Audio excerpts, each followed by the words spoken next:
Hey guys, so I'm doing an interview today with Stephen, and Stephen is actually one of two adopted kids that his parents adopted.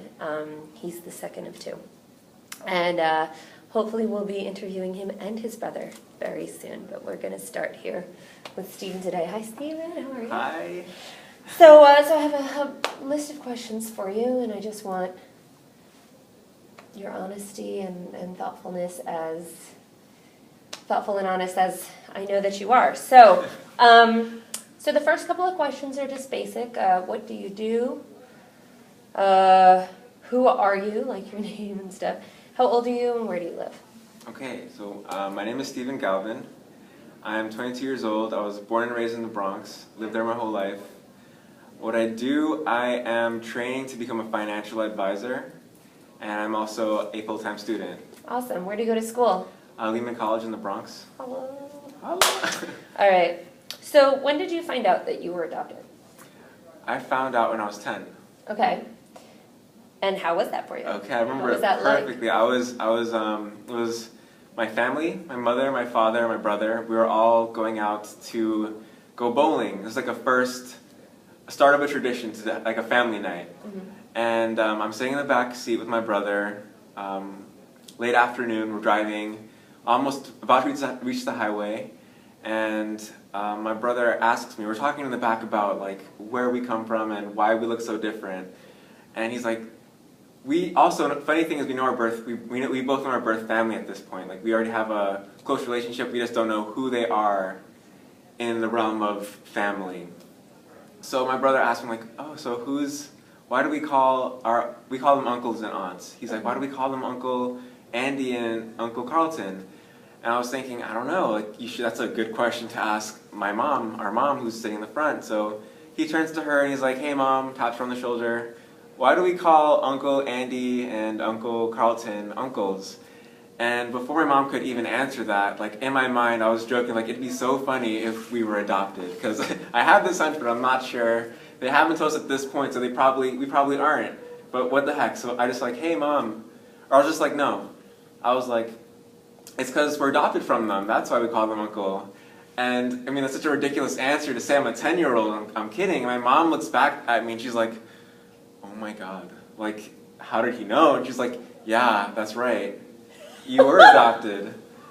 And I'm just like sitting in the backseat like it's like the Twilight Zone back there, and I'm like, oh no. You're like, wait, what? What? Yeah. So, did you ever have a conversation with your adoptive parents about why they didn't tell you earlier? The parents who raised me. Yeah. Yeah. Yeah. I think like shortly after, maybe 2 weeks, I asked my mother finally, like, why didn't you tell us? Like, what were you waiting for? Like, we're gonna figure this stuff out, and like by the time we're 13. And she was like, yeah, I wanted to tell you from the moment we got you, from the moment you like learned how to speak, but your dad didn't want you to know until you were 18.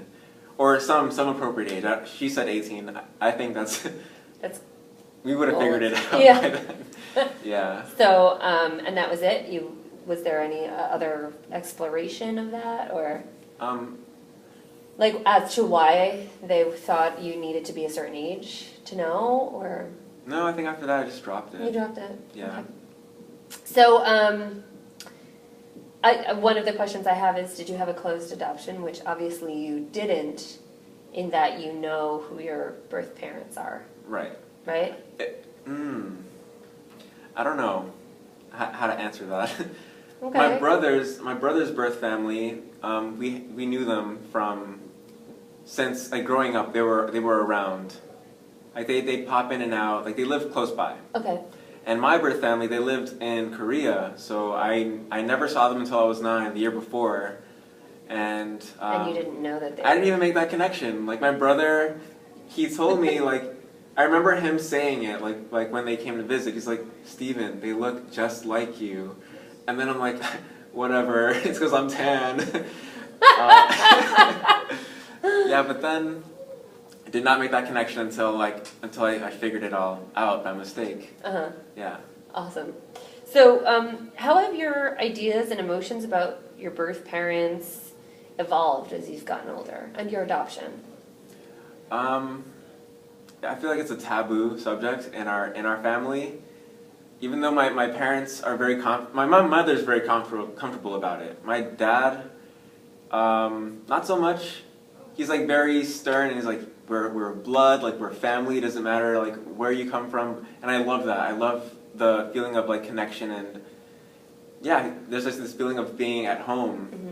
The only thing is just talking about adoption, he gets very defensive, and my birth father has been reaching out recently, and he wants to be a bigger part of my life, not necessarily like a father figure, but just so to get to know me. Because he loves you. Yeah, because he loves me, and there's this, I guess, resignation from my father who's raised me, thinking that he might lose me if I were to spend time with my birth father. Yeah, perhaps you could interview them for this project. Yeah, actually, I did a paper on this in college, and I can share that with you. That would be incredible. I would love that so much. So, you met your birth parents, right? And you met them the first time when you were 9. Yes. And what was that like? It was just like meeting strangers, you know, like a family that my parents know. Yeah. It's like, oh, my parents' friends, cool. I don't know who you. Yeah, let's go. Yeah. Cool. I mean, also my siblings didn't speak any English, so that was like a language barrier there. And then that's probably why I didn't make the connection at all. It's like, oh, like they don't speak English. Like, there's no way I come from that family. Totally. So what is your biggest question around being adopted?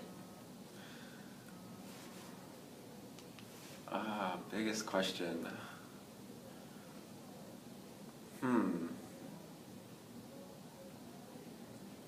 My biggest question is, what does my birth father think of me? Like, does he see me as a son, or am I don't, yeah, that's my biggest question. How does my birth father see me? Sure. Do you know your birth mother as well? Yes. Great. And do you wonder about that with her, or do you have a different relationship with her? Do you have something more open? I want to learn her language because she doesn't speak English so well. Cool.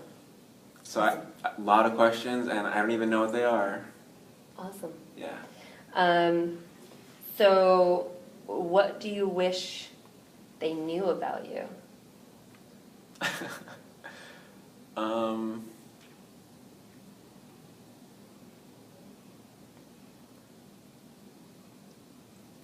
I don't know. I've told my birth father a lot. Cool. And my parents a lot. I feel like I haven't disclosed anything from them. Okay, you haven't, okay. And so my next question is more about identity, right? So how do you identify when you're out, say, on a date, or you're hanging out with new friends, and family comes up, or you're talking about something, and when do you bring it up? And how do you bring it up? And what is that like for you?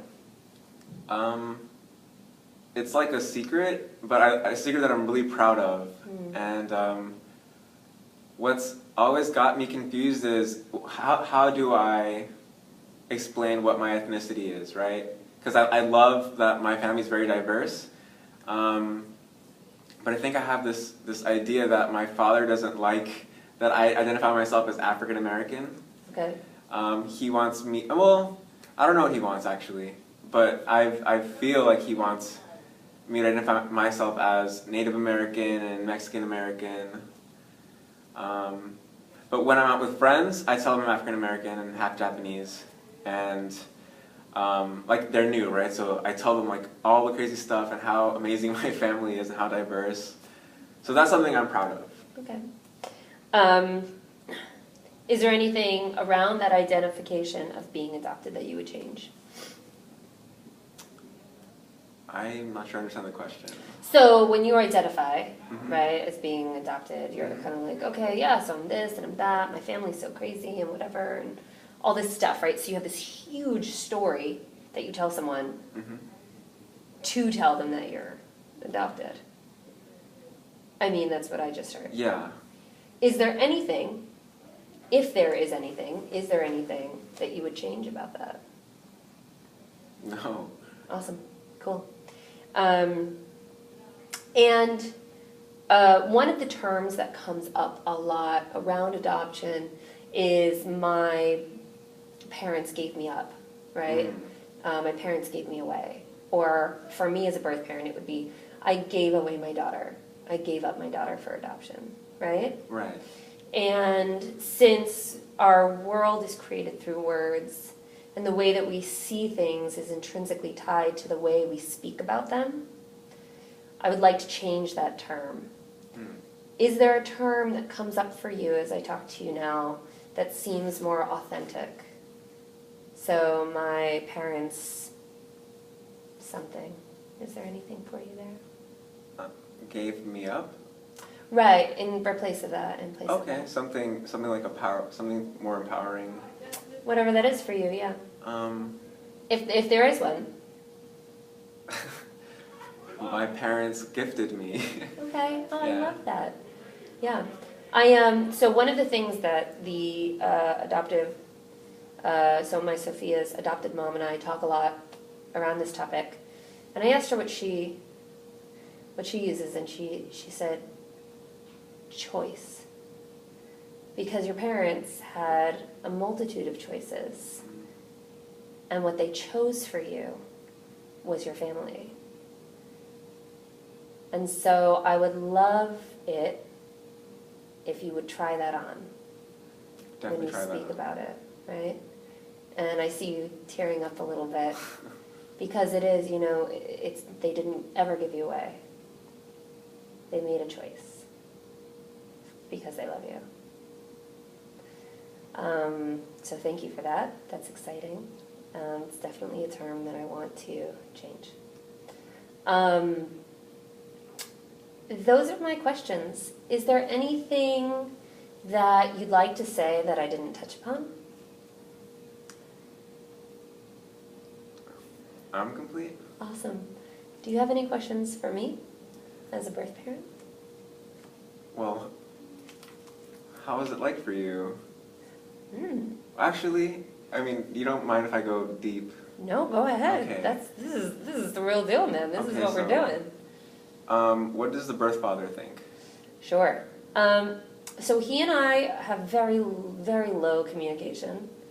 I've made a choice to be in her life, and he has made a choice to not be in her life right now. So I try to let him know when she asks about him, but we don't have communication about this. So I haven't said his name, and I won't until we have that conversation. But, his choices and mine are so widely different that I don't know what he would think, honestly. At the moment, I don't actually care. That's cool. My goal has always been in Sophia's best interest. So, Okay. yeah. Is there anything else? What's your relationship like with your parents? Oh my God. So one, they're just amazing people. They're so cool. We're in the same age, so the dad is the same age as me, and the mom is like 2 years younger. And they have 2 biological kids, 2 adopted kids, and they foster care. And they're just the most giving, courageous, accepting, loving people. And every day I would make that choice over and over and over again for her, because I get to be in her life, and they give me as much room, and they give her as much room as we need to be a family. Yeah, it's incredible. Can you say more about that? Sure, yeah. I mean, so, the first couple of years is really hard because there's all these things, right? You don't know, like, they didn't know me. It's like, oh, hey, baff, here we are. We both want the best for this little, beautiful ball of light. And, but we also want to make sure that she's protected. And they don't know that that's where I'm coming from, right? They don't know where I'm at. So the first year, I met them at a hotel in, like, the middle of Pennsylvania somewhere. And I didn't know where they lived. I didn't know their last name. And then the second year, we, like, went and met at, like, another place. And, like, these were the hardest years for me. I mean, they were just oh God, just so heart-wrenchingly empty around this. And she just grew so much, she always grew so much, right? But like so much, those couple of years. And, but they like I could tell that they loved me so much, right? And every day, every opportunity, I showed up for them. I just let them know what I was about, right? Every time, I just let them know what I was about. And now, I go to their house, I've stayed over, I can come whenever I want. I have FaceTime calls with Sophia all the time. And sometimes I just sit there on FaceTime and watch a movie with her. Wow. That's it. And she'll look back and see if I'm watching, and she's, can you hear that? And I'm like, yep. And I start singing the song with her, Little Mermaid. And she's like, ah. So, it took a lot of work. It takes a lot of work. It takes, putting one foot in front of the other. Because there are no role models for being a birth parent. Right. There's no role models for being an adoptive parent. You're just kind of there figuring stuff out on your own every day. And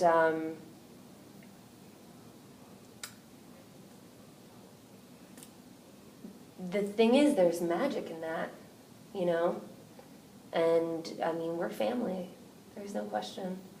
And I love their I love their kids just as much as I love Sophia.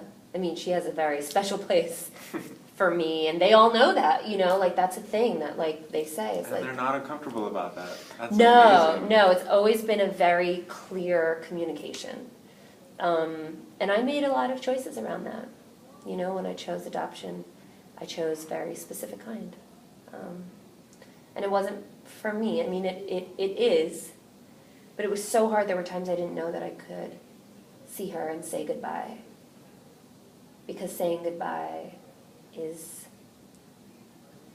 the singularly most difficult thing I ever do. And it's worth it. So, is that it? Yeah. Well, thank you so much. I'm going to post this on a new family album and on the YouTube channel, and I just hope you share it with as many people as you can. I would just love it if we could bring your parents in and your brother. I think it would be awesome to interview you both, but I would just love to see you interview your adoptive parents and your dad too. Okay. If you would be so willing. Yeah. I just think it would be incredibly impactful. Thank you so much. Thank you for having me. Woo!